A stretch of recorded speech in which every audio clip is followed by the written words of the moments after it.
Bom dia, irmãos. Nós estamos hoje trabalhando a lição 10, vivendo acima da média. Cabe lembrar que essa lição está sendo postada com um certo atraso, porque ela se refere à semana passada, ao dia 5 de dezembro. Só que houve alguns imprevistos e eu não pude gravá-la e estou gravando agora, uma semana depois, para poder completar o ciclo dos nossos estudos. Bem, aqui, Vivendo Acima da Média, fala sobre a primeira carta de Paulo a Timóteo. Tá? Essas cartas a Timóteo e a Tito são chamadas de cartas pastorais. Então, nós vemos que há nessas lições recomendações para o ministério pastoral e, consequentemente, também recomendações para todos os cristãos, para a vida cristã. Como que nós devemos agir, como nós devemos, o que nós devemos fazer, tá? Foram enviadas por Paulo a 2 dos seus companheiros para se tornarem pastores e tem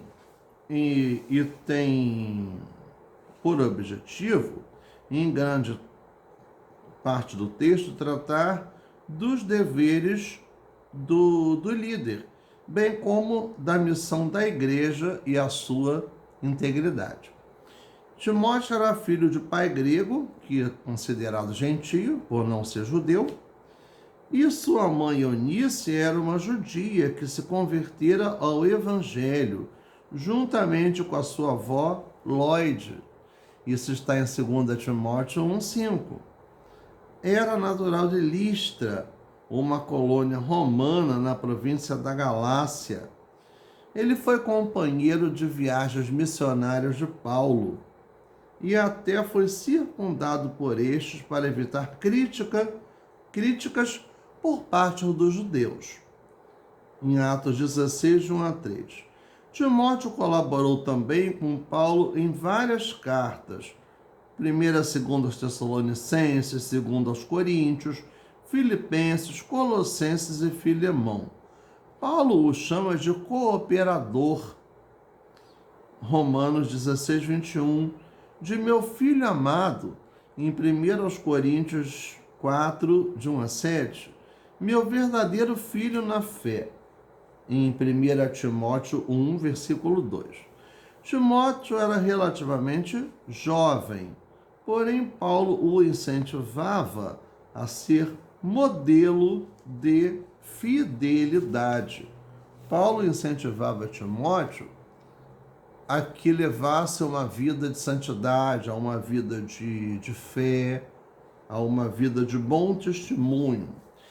E Timóteo já estava atuando na igreja de Éfeso, designado por Paulo. Esta primeira carta tem como finalidade orientá-lo no ministério, assim como tratar seriamente acerca das questões doutrinárias, trazendo foco para a verdade, que é chamada de sã doutrina, 1 Timóteo 1,10. Boa doutrina, 1 Timóteo 4,6. Sãs palavras, 1 Timóteo 6,3, a qual deve ser guardada e transmitida. Alguns falsos mestres já estavam trazendo problemas para a igreja.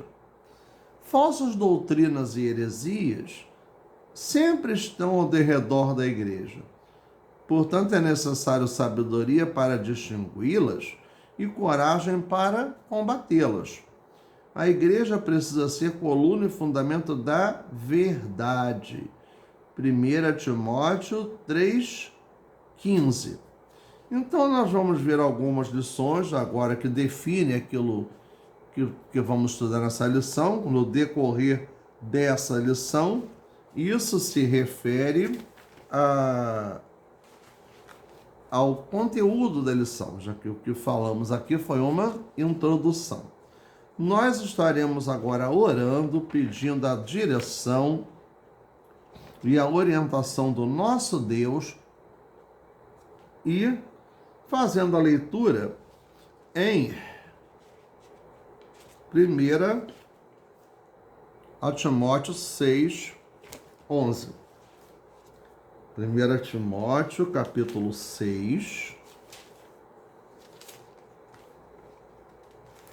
versículo 11, né? Que é o texto base dessa lição. Na verdade, vamos ler a partir do versículo 7. Oremos. Senhor Deus, nosso Pai querido, queremos nos expressar a Deus a nossa gratidão por sermos alvo da Tua graça, da Tua misericórdia, porque Tu tens dirigido a nossa vida, porque Tu tens cuidado de nós. Pedimos, ó Pai, que Tu venhas tomar essa lição, essa aula que será dada. Deus, que Tu me dê sabedoria naquilo que eu estarei dizendo e fazendo aqui. Senhor, para a honra e para a glória do Teu nome, em nome de Jesus. Amém. 1 Timóteo 6, a partir do versículo 7. Então, aqui nós vemos, no início do capítulo 6, os deveres dos servos. A partir do 3, exortações e conselhos gerais e conclusão. No 7. Porque nada trouxemos para este mundo, e manifesto é que nada podemos levar dele. Tendo, porém, sustento e com que nos cobrirmos, estejamos com isso contentes. Mas os que querem ser ricos caem em tentação e em laço, e em muitas concupiscências loucas e nocivas, que submergem os homens na perdição e na ruína. Porque o amor ao dinheiro é a raiz de toda espécie de males. E nessa cobiça, alguns se desviaram da fé e transpassaram de si mesmos com muitas dores. Mas tu, ó homem de Deus, foge destas coisas. Segue a justiça, a piedade, a fé, o amor, a paciência e a mansidão. Milita a boa milícia da fé. Toma posse da vida eterna, para a qual também foste chamado, tendo já feito boa confissão diante de muitas testemunhas. Bem, Timóteo já estava à frente da igreja de Éfeso. Timóteo já tinha participado juntamente com Paulo de viagens missionárias. Timóteo estava ali sendo preparado para ter um ministério, para poder estar cumprindo o ministério que Deus confiou em suas mãos. Então aqui, o cuidado com as falsas doutrinas. É muito complicada essa situação, né? Nós temos que ter sabedoria para não nos deixarmos levar pelas falsas doutrinas que estão aí de uma forma muito direta, muito presente no nosso dia a dia. Quando diz, como te roguei quando parti para a Macedônia, que ficasses em Éfeso, para advertires a alguns que não ensinem outra doutrina, nem se deem a fábulas ou genealogias intermináveis, que mais produzem questões do que edificação de Deus, no que consiste na fé, assim o faço agora. Falsas doutrinas, a lei, o evangelho. Heresias, aquilo que é contrário à palavra de Deus, aquilo que não está dentro do contexto da palavra de Deus, nós chamamos de heresias. E as heresias são mentiras. E o cristão precisa agir de forma firme contra os ensinos errôneos. Paulo argumenta que a atividade de correção visa ao amor que procede de um coração puro, boa consciência e de um coração puro. De um coração coração puro, boa consciência, fé, sem hipocrisia. Fé verdadeira. 1:5. Na verdade, os que procedem falsas doutrinas pensam que são mestres da lei, mas de fato são indoutos, são pessoas que agem sem sabedoria. Vemos aqui que Paulo vai argumentar que a lei é boa quando usada de modo legítimo. 1, versículo 8. Ou seja, para quem pratica a justiça, a lei é inoperante. Mas para os pecadores que se opõem à sã doutrina, deve ser promulgada. Capítulo 1, versículo 9 e 10. A lei do Antigo Testamento já tinha cumprido seu dever. Assim sendo, o Evangelho da Glória do Deus Bendito, 1:11, forma o padrão pelo qual toda a lei se cumpre e torna-se a sã doutrina, pela qual o apóstolo deu a sua vida, sendo até mesmo encarcerado para anunciá-la. Então, aqui, nesse contexto, ainda havia aquela discussão entre as leis do Antigo Testamento e os ensinamentos de Jesus, né? Porque ainda havia uma presença muito judaizante nas igrejas neotestamentárias, em que queriam aplicar doutrinas do judaísmo no cristianismo. E a gente vê que ali foi o quê? Foi a lei. E nós agora já estamos vivendo no período da graça. A graça não aboliu a lei. A graça veio o quê? Veio complementar a lei. Veio aprimorar a lei, porque com a graça veio o quê? A promessa do Messias, do Filho de Deus, que é Jesus, que cumpriu seu ministério, foi morto na cruz e ressuscitou. Então nós temos essa realidade. Nós somos neotestamentários. Nós estamos debaixo da graça, não debaixo da lei, de uma lei cumprida de forma fechada, de forma como obrigação e nem de forma hipócrita, né? Que Deus não recebe esse tipo de culto. Bem, então vejamos que somente a graça é capaz de transformar o ser humano. E Paulo usa o exemplo do seu próprio passado de impiedade quando era blasfemo, perseguidor e insolente. 1:13. Como fruto dessa graça, portanto, a obra de Cristo é suficiente e não há por que se utilizar de quaisquer novidades ou doutrinas falsas, pois longe dele abandonamos o que é certo. Somos enganados e nos tornamos seguidores da falsidade, ou mais diretamente, da mentira. Falsas doutrinas e a apostasia. Então, o que seria a apostasia? Apostasia é o que? O desvirtuamento total da palavra de Deus. Está no capítulo 4, 1 a 5, 1 até 5, versículo 2.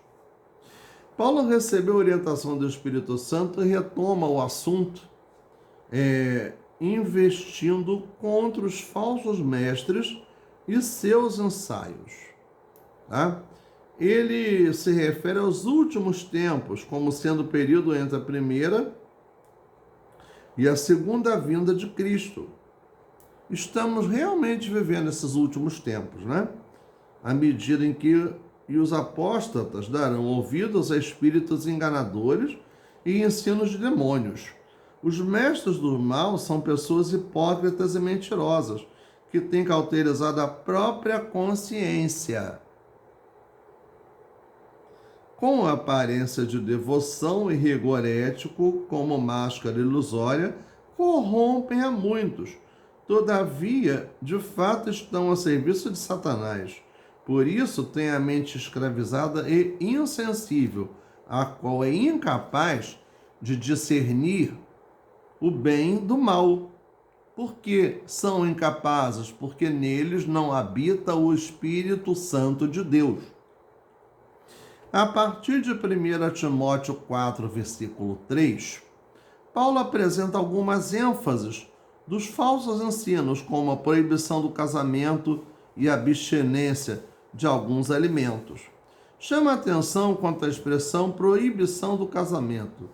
Por cerca de 4 séculos após esse escrito de Paulo, a cristandade começou a valorizar o celibato como virtude necessária para o sacerdócio clerical.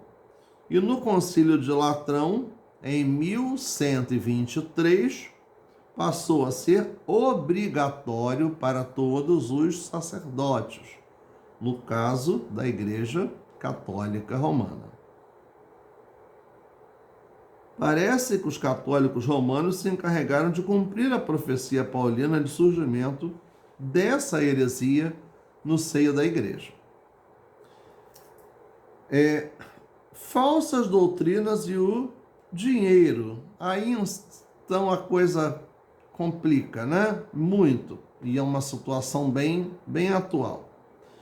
Paulo retorna a esse tema da falsa doutrina, o qual permeia toda a carta, dizendo que se alguém ensina outra doutrina,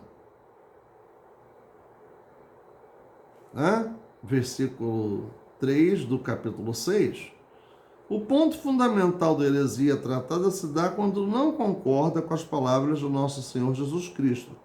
Desviar-se do Evangelho implica em desgraça, pois as sagradas palavras são sadias e transmitem bem-estar espiritual a todos que a recebem pela fé.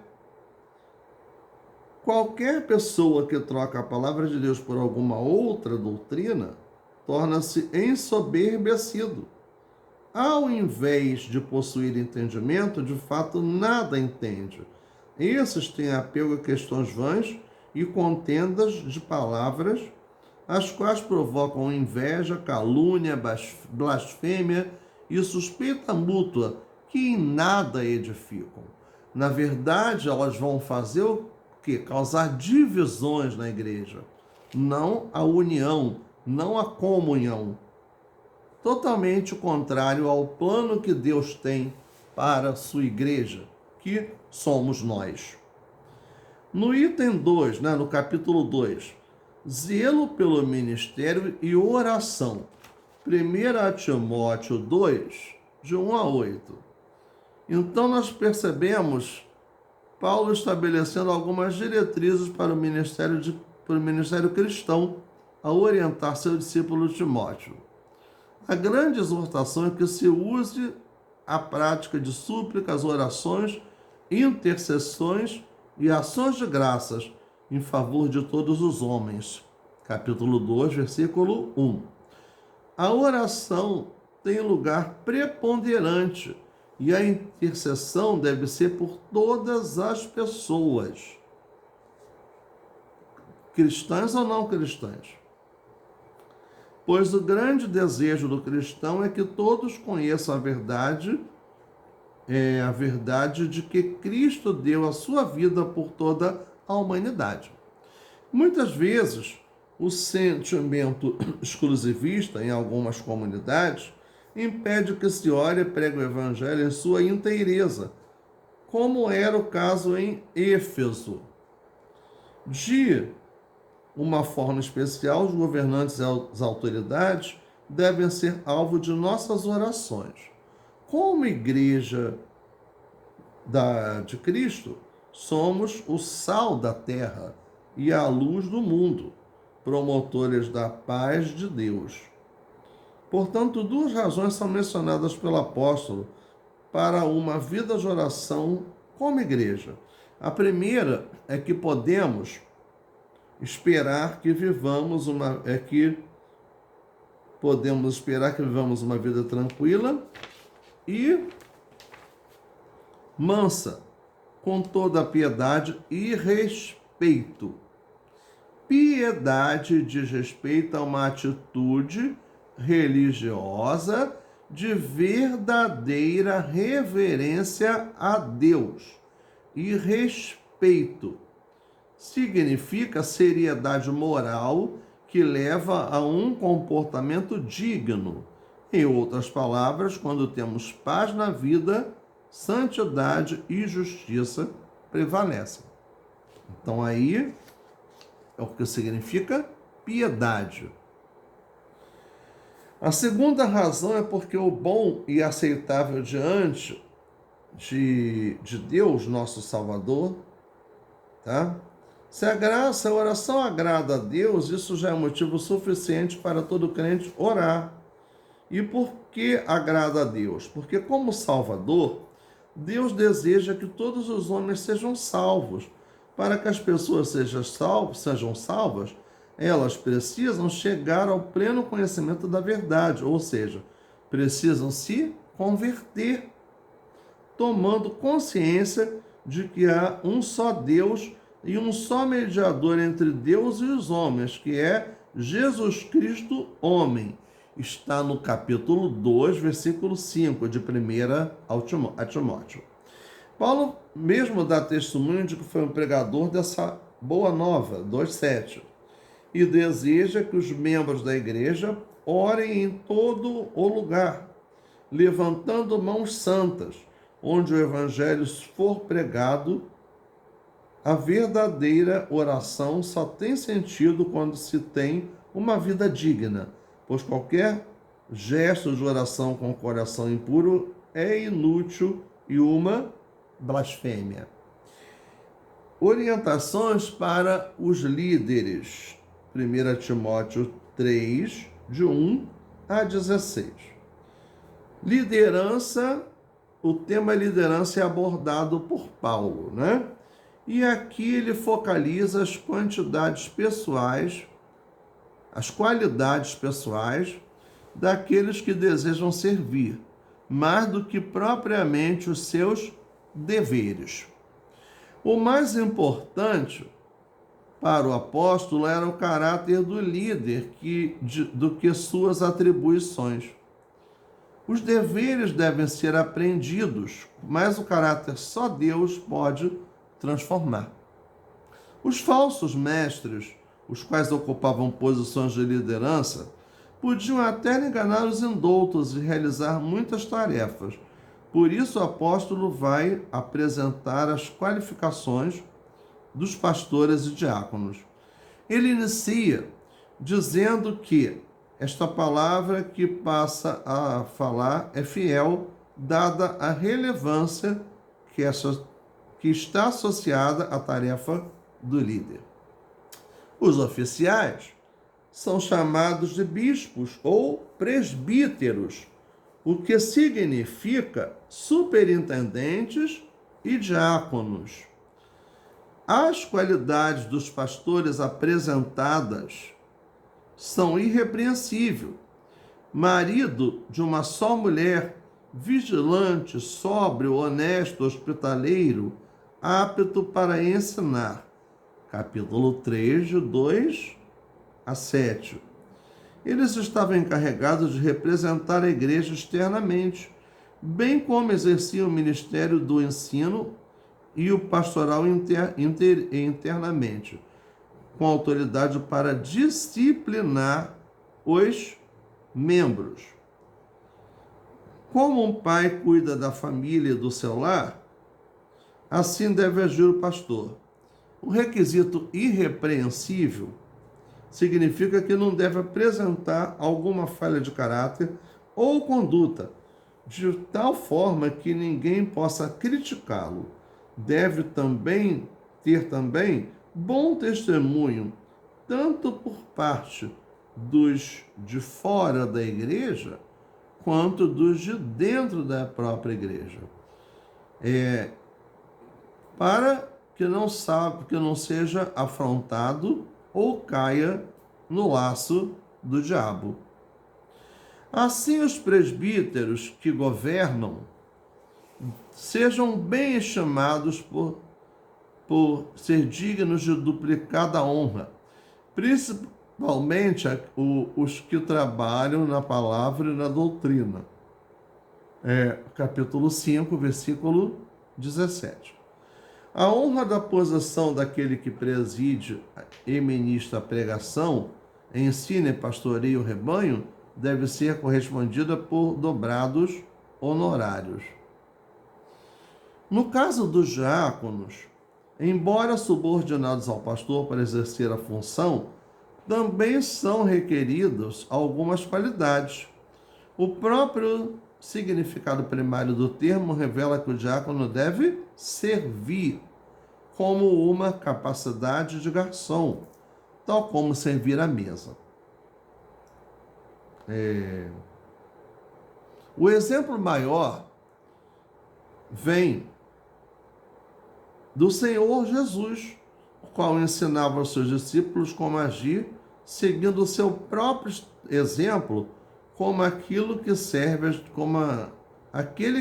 as refeições. Por fim, todo tipo de serviço realizado na igreja em prol do reino de Deus e da propagação do evangelho é descrito no Novo Testamento como ministério, isto é, serviço.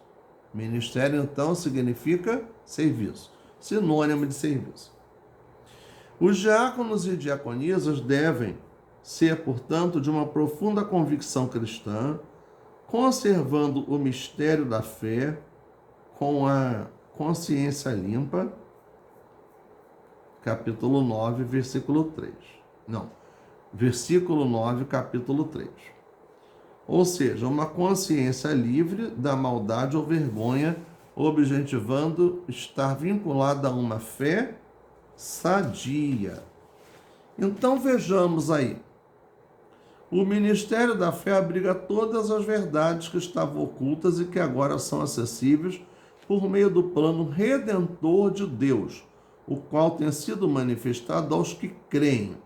Outra qualidade atribuída aos diáconos e diaconisas é que sejam primeiramente experimentados, isto é, depois de uma avaliação cuidadosa acerca do seu caráter e conduta passada, e mostrarem-se irrepreensíveis, devem ser ordenados para exercer o diaconato. Quanto ao caráter, o apóstolo também nomeia os que devem ser honestos, não de língua dobre, não dados a muito vinho, não cobiçadores. Língua dobre, língua má, língua ferina. As diaconisas também são lembradas como boas esposas, as quais devem ser honestas, não maldizentes, sóbrias e fiéis em tudo. Os pastores e diáconos são seres humanos como os demais, tá? No entanto, têm uma grande responsabilidade diante da igreja, da sociedade e principalmente diante do Senhor Deus. Aqueles que assim aspiram a essa excelente obra e se qualificam para tal, precisam do apoio da igreja, bem como de suas incessantes orações. Aí pergunta, você tem orado por seus líderes? Você tem investido na boa formação espiritual e doutrinária dos mesmos, tá? Coloca-se isso. Quando a gente vê que a lição fala sobre vivendo acima da média. Não é estar só no padrão, não. Acima da média, acima do padrão normal que vive a humanidade. Como cristãos, nós precisamos fazer a diferença, tá? Então vemos que a situação está aí. Concluindo essa lição, a grande preocupação do apóstolo Paulo era com relação aos líderes das gerações futuras no que tange à igreja de Cristo. Ele descreve a Timóteo animando-o e orientando-o acerca dos perigos iminentes das falsas doutrinas. Seu apelo é para que se apegue à sã doutrina, ou seja, às palavras do Senhor Jesus. Pois, assim como naqueles dias em Éfeso, ainda hoje vivemos dias de grande confusão moral e teológica. Nosso mundo de hoje está com a história se repetindo. Nesse viés, então, cremos que a oração seja a base e o sustento do ministério de uma igreja. Por isso, as orientações insistentes acerca da oração, constante na ordem de culto. Os líderes são os responsáveis pelo ensino, a administração da igreja e zelo pelo ministério da fé que nos foi revelado. Assim sendo, devem ser modelos de conduta na congregação, tendo o dever de cuidar dos seus líderes como autoridades estabelecidas pelo próprio Senhor Deus, para poder entrar lá, tá? Então a gente vê cuidar dos seus líderes, autoridades estabelecidas pelo próprio Senhor Jesus para conduzir a igreja. Então vamos ver que os pastores estão à frente da igreja, eles foram escolhidos por Deus. E Deus revela claramente se aquele que está à frente é um ungido, é um escolhido ou não é. Porque a gente vai ver o desenrolar, o desenvolvimento do ministério. Quem não é ungido de Deus, quem não é escolhido por Deus, consequentemente, não vai ter um bom andamento no seu ministério. Vai acabar saindo, tá? Ou vai acabar desistindo. Isso se não for, se não perseverar na palavra, né? Para pensar e agir. Estamos vivendo tempos difíceis com relação às questões doutrinárias e morais nas igrejas. Temas teológicos têm sido relativizados. Como cristãos, devemos ser os defensores da sã doutrina, a qual chegou até nós. Desde os primeiros apóstolos, sendo mister apresentá-la às gerações vindouras.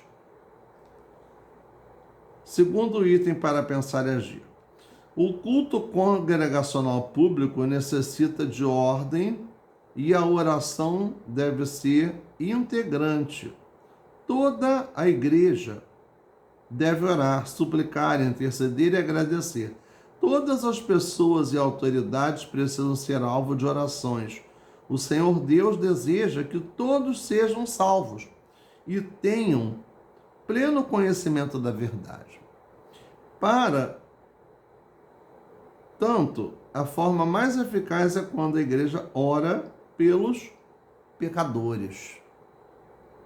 Ora, prega, faz a sua obra completa.